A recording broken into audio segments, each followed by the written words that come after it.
এই 10 কেজি চালের জন্য আপনারা কোথায় যাবেন?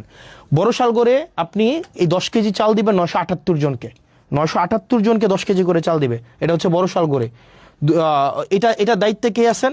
এটার দায়িত্বে আছেন আপনার হচ্ছে আলহাজ আব্দুল আওয়াল চেয়ারম্যান। আপনার আওয়াল চেয়ারম্যানের কাছে যাবেন, ওনাকে গিয়ে বলবেন যে সবচেয়ে প্রান্তিক আয়ের 978 জন 10 কেজি করে চাল পাবে।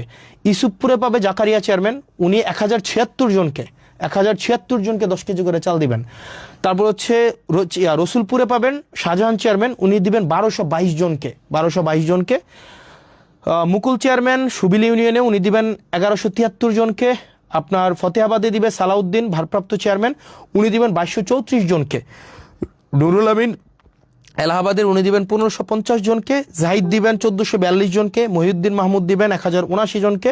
এরকম করে করে হুমায়ুন কবির, জাহাঙ্গীর, মনিরুল ইসলাম, অর্থাৎ আমাদের 15টা ইউনিয়নের, আবার দেখেন 15টা ইউনিয়নের কে কে দায়িত্বে আছেন, দেখেন 15টা ইউনিয়নে কে কয়টা করে কার্ড পাইছে এগুলো কিন্তু দেওয়া আছে। এখন আপনার কাজ হচ্ছে এই জিনিসগুলো একটু দেওয়া। এবার আসেন